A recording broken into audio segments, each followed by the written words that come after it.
అంతరాయతిమిరోపశాంతయే శాంతపావనమచింత్య వైభవం తన్నరం వపుషి కుంజరం ముఖే మన్మహే కిమపి తుందిలం మహా శరణం కరవాణి శర్మదంతే చరణం వాణి చరాచరోపజీవ్యం కరుణామసృణైః కటాక్షపాతైః కురు మామంబ కృతార్థసార్థవాహం గురుర్బ్రహ్మా గురుర్విష్ణుర్గురుర్దేవో మహేశ్వరః గురుః సాక్షాత్ పరం బ్రహ్మ తస్మై శ్రీ గురవే నమః వ్యాసం వసిష్ఠనప్తారం శక్తేః పౌత్రమకల్మషం పరాశరాత్మజం వందే సుకతాదంతపోనిధిం అచతుర్వదనో బ్రహ్మా ద్విబాహురపరో హరిః అఫాలలోచనః శంభుర్భగవాన్ బాదరాయణః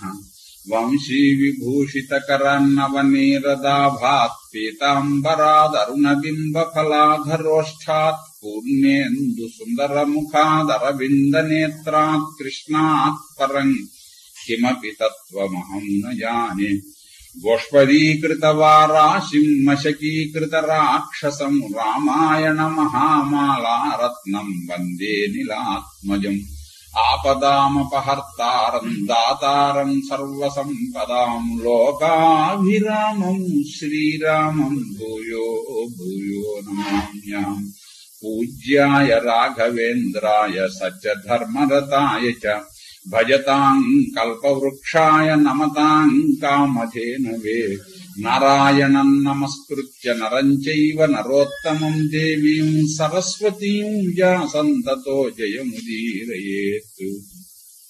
ఒకడు కావాలని గిన్ని కజ్జా పెట్టుకుంటాడు. అది ఎందుకంటే కజ్జా వస్తే తప్ప వచ్చి వీడి సంగతి ఏమిటో ఎలకవాడికి తెలియదు. ఇలా అంటే తప్ప వచ్చి గౌతముడు పలకడు. గౌతముడు పలికితే తప్ప వచ్చి అసలు విషయం ఏదో బయటపడదు. అందుకోసమే నేను గౌతముడు కదలాలనే దీని గారు ప్రత్యేకించి మాట్లాడారు అన్నాడప్పటికీ నేను చెప్పింది యథార్థము. రాజు కంటే ఇంద్రుడు గొప్పవాడేం కాదు, చంద్రుడు గొప్పవాడేం కాదు, సాక్షాత్ పరమాత్మ కూడా అతడేను అన్నాడు.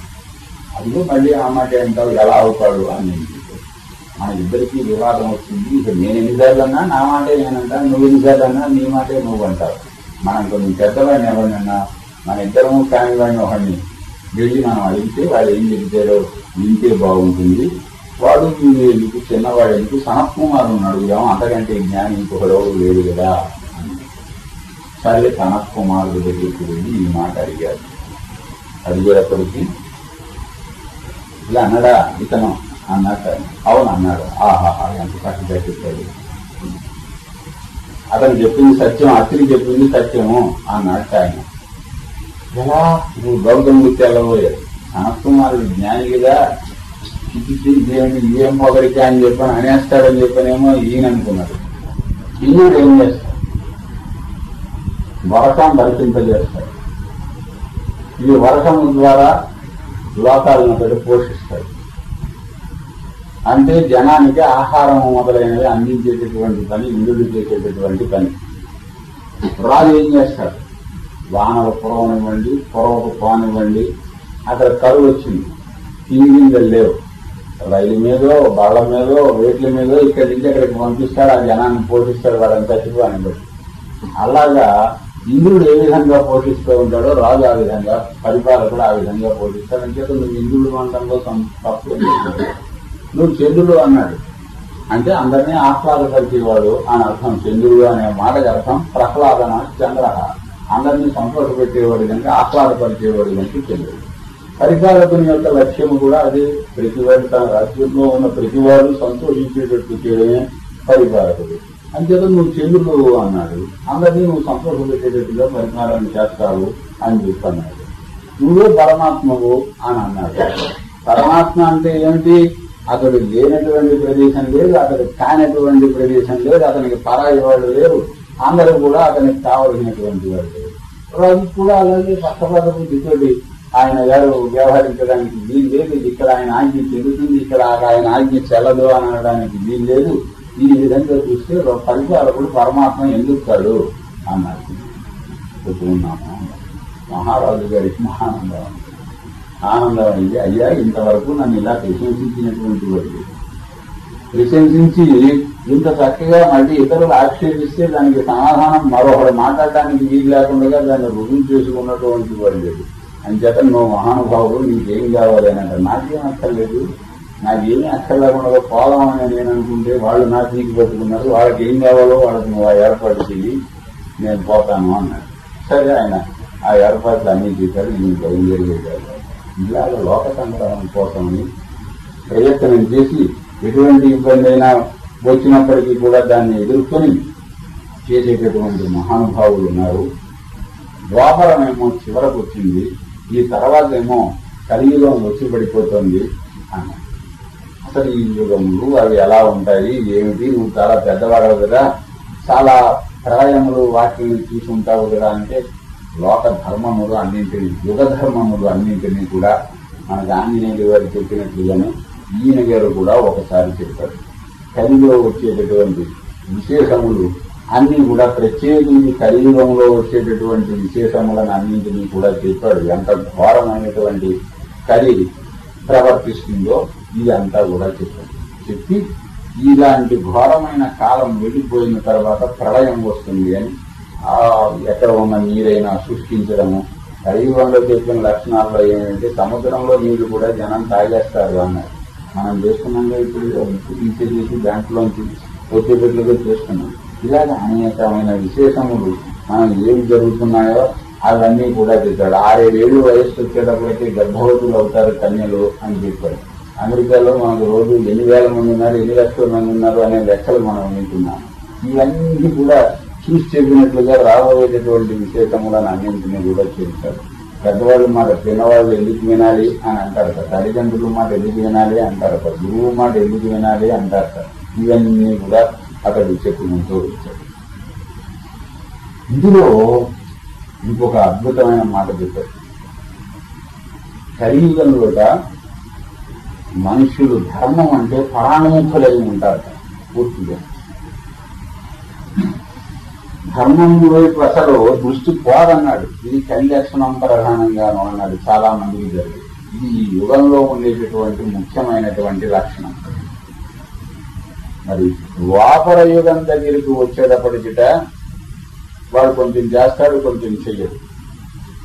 త్రేతాయుగం దగ్గరికి వచ్చేటప్పటికిట చేద్దాం అనుకుంటే కానీ చెయ్యొచ్చు. కానీ కృతయుగంలో చేద్దాం అనుకోవడం, చెయ్యడము, వాడు చేయడమే అలా అయిపోతుంది అని చెప్పి ఇంచుమించు ఈ యుగ లక్షణములు అన్నీ కూడా ప్రతి యుగంలోనూ ఉంటాయి అని అనిపిస్తుంది. అసలు ధర్మం అంటే విముఖత్వమే ఉండేవాడు ఒకడు, రెండో వాడు కొంత చేస్తాడు కొంత చేయనట్లుగా మధ్య మార్గంలో ఉండేటటువంటి వాడు ఒకడు ద్వాపర యుగం దగ్గరికి వచ్చేటప్పుడు. త్రేతాయుగంలో ఉండే ప్రధానమైనటువంటి లక్షణం ఏమన్నాడు, చేద్దాం అనుకుంటాడు కానీ చెయ్యడు అని అన్నాడు. అది ముఖ్యం. అలాంటి వాళ్ళు అందరిలోనూ కూడా మనకి అంతరములు ఉన్నవి. చేద్దాం అనుకోవడం, చేయడం కూడా జరిగిపోయేటటువంటిది కృతయుగ లక్షణము. వెంటనే సంకల్పము ఆచరణము రెండు కూడా ఒకేసారి జరిగేవి అన్నాడు. అవి ప్రతి యుగంలోనూ ఉంటాయి. మొన్న ఒక చోట ఈ రకమైన ప్రస్తావన వచ్చినప్పుడు ఏ కాలంలోనైనా ఏ యుగాన్నైనా తీసుకుని రావచ్చును, అది పరిపాలించేవాడిని బట్టి ఉంటుంది అన్నాడు.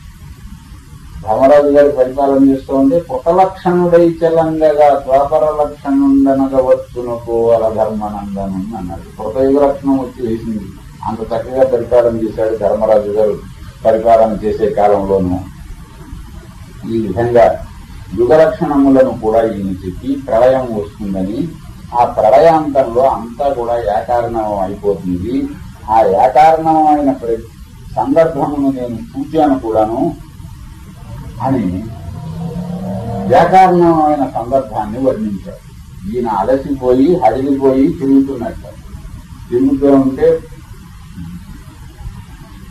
దీని మీద సముద్రం మీద ఏకారణం మీద పండుకొని ఒక ఆయన కనిపించేది. ఏమిటి ఇలా ఉన్నావా, విశ్రాంతి తిరుగుందామనుకుంటున్నాను అన్నారు.